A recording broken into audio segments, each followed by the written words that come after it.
नमस्कार दोस्तों, stock market studies में फिर से एक बार आपको स्वागत है। तो आज यहाँ पे मैं बात करूंगा एक बहुत इंपॉर्टेंट ऑटो इंडस्ट्रीज के बारे में। देखिए, ऑटो इंडस्ट्रीज के नाम आते ही बहुत सारे कंपनीज के नाम सामने आ जाता है। तो आज मैं जिस कंपनी के बारे में बात करूंगा वो इंडिया के नंबर वन ऑटो इंडस्ट्रीज से बिलोंग करने वाला कंपनी है, और वो भी पैसेंजर व्हीकल्स बनाने वाला नंबर वन पोजीशन में है। तो पैसेंजर व्हीकल बनाने वाला कौन सा कंपनी नंबर वन है, आपको पता चल ही गया होगा। तो जिसका नाम है मारुति सुजुकी।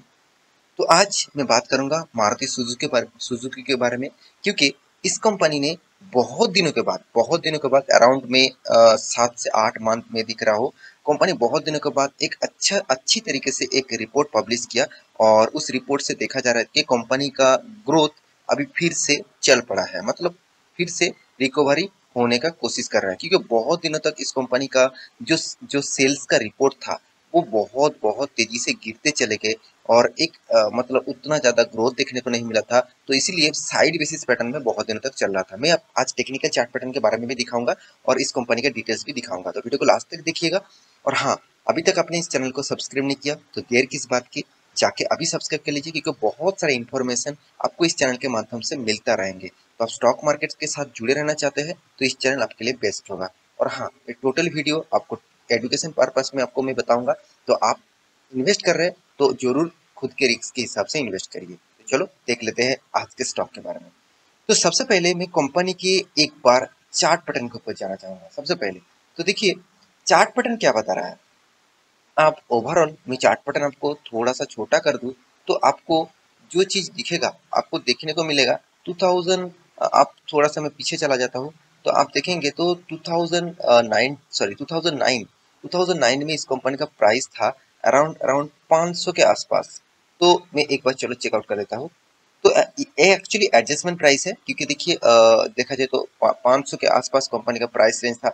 उसके बाद देखिए कंपनी ने किस तरीके से धीरे बहुत धीरे यहाँ पे थोड़ा सा तो अप मूवमेंट देखने को मिला था, और अराउंड अराउंड कंपनी 1200 के से 1300 रुपीज तक गया था। उसके बाद बहुत दिनों तक एक साइड बेसिस पैटर्न में चला, बहुत दिनों तक, अराउंड अराउंड आप बोल सकते हैं 4 से 5 साल तक।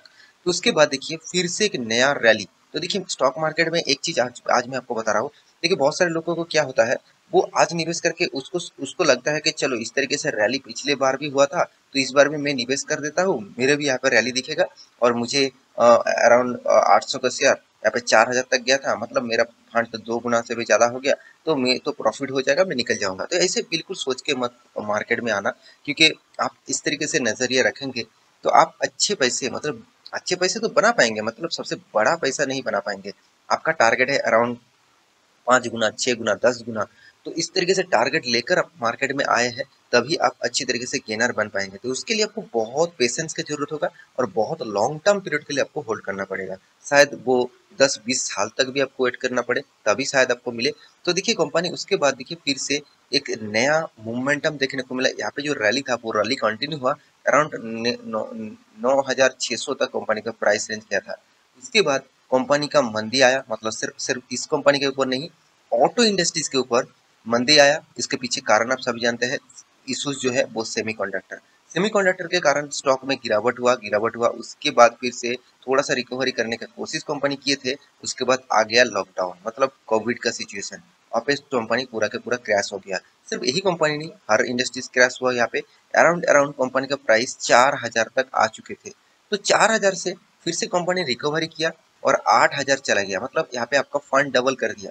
लॉकडाउन के बाद आप जितने सारे दोस्त ने इस कंपनी के ऊपर खरीदारी की है तो 8000 किया, मगर कंपनी में बहुत दिनों तक आप इस चार्ट पैटर्न को ध्यान से नजर में रखेंगे तो देखिए जो पिछले जो हाई था उस लेवल को भी आज तक नहीं तोड़ पाया। मतलब एक साइड बेसिस पैटर्न आप यहाँ पे देख सकते हैं। तो एक साइड बेसिस पैटर्न में कंपनी अभी चल रहा है, अराउंड अराउंड 6000 से 8000 तक रेंज के अंदर ही काम कर रहा है। उतना शानदार रैली देखने को नहीं मिला है। इसका मतलब एक बार समझ लेना, आइदर कंपनी गिर सकता है, आइदर कंपनी भाग सकते हैं। बहुत दिनों तक टाइम पीरियड के अंदर अगर कंपनी चल रहा है, इसका मतलब कंपनी वॉल्यूम कर रहा है, और वो वॉल्यूम पीक लेवल तक जाने के लिए हो सकते हैं, डाउन लेवल आने तक भी हो सकते हैं। तो ज्यादा से ज्यादा तक पीक लेवल मतलब कंपनी जाते हैं, अगर कंपनी का परफॉर्मेंस सही हो तो कंपनी का परफॉर्मेंस कितना सही है तो चलो उसके ऊपर भी बात कर लेता हूँ। तो देखिए इस बार कंपनी ने क्या परफॉर्मेंस किया, प्रेस रिलीज के माध्यम से यहाँ पे बताया जाए। कंपनी मारुति सुजुकी का जून मंथ का टोटल जो सेल्स का रिपोर्ट देखिए, मैं पिछले एक वीडियो बना के आपको दिया टाटा मोटर्स का सेल्स का रिपोर्ट। वो तो लगातार प्रॉफिट नहीं मतलब सेल्स करते जा रहा है। देखिए जितना सेल्स होगा उतना ही कंपनी के लिए फायदेमंद होगा।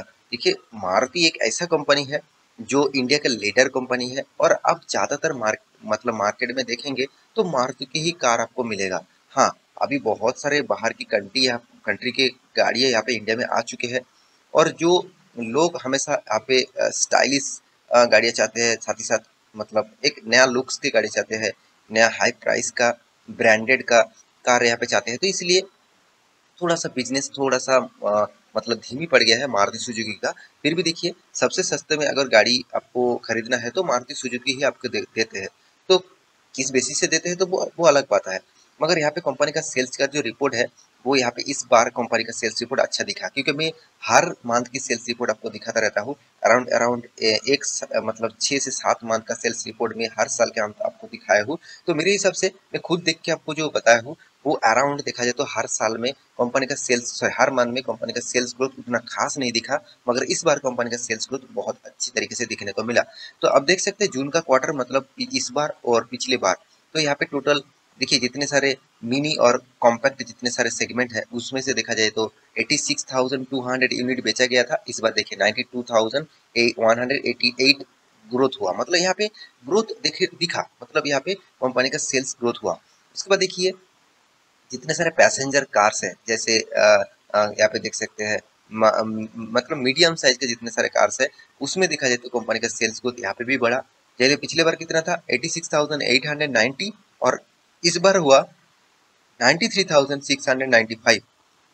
इसका मतलब इस बार भी कंपनी का ग्रोथ हुआ। और यहाँ पे देख सकते हैं डोमेस्टिक जितने सारे कंपनी पैसेंजर व्हीकल्स बेचे, उसमें से लाइट कमर्शियल व्हीकल्स भी है, साथ ही साथ यहाँ पे देखिए सुपर कैरियर मतलब कैरियर भी है, तो साथ ही साथ कंपनी के और भी बहुत सारे प्रोडक्ट्स है। तो टोटल कुल मिलाकर जो सेल हुआ, टोटल कंपनी जो सेल किया, डोमेस्टिक जो सेल्स किया, टोटल डोमेस्टिक जो सेल्स किया हर चीज मिलाकर अराउंड देखिए पिछले बार कितना था 1,30,348 यूनिट। इस बार देखिए ग्रोथ हुआ 1,32,024 यूनिट। देखिए एक रिपोर्ट के माध्यम से मैं एक बार आपको बोला था कि मारुति सुजुकी का अभी जो प्री बुकिंग सेशन है, जो प्री बुकिंग अभी भी टोटल गाड़ी का जो प्री बुकिंग है अराउंड अराउंड आप देखेंगे तो सारे सारे कार मिलाकर 1 लाख से भी ज्यादा गाड़ी गाड़ी का बुकिंग है, अभी तक कंपनी दे नहीं पाए। तो उसके पीछे लॉजिक कौन सा है? एक्चुअली कुछ लॉजिक नहीं है, लॉजिक यही है सेमीकंडक्टर। सेमीकंडक्टर के शॉर्टेज के कारण, क्योंकि देखिए इंडिया का सबसे ज्यादा वीक पॉइंट क्या है आप जानते हैं? वो है कंपनी सेमीकंडक्टर। इंडिया का कोई भी कंपनी नहीं बनाते हैं, कोई भी कंपनी नहीं बनाता है। पिछले दिनों में एक रिपोर्ट के माध्यम से आपको पता था टाटा मोटर्स जापान के साथ टाई अप किया है, और इस सेमीकंडक्टर के ऊपर काम करने के लिए, मतलब सेमीकंडक्टर बनाने के लिए।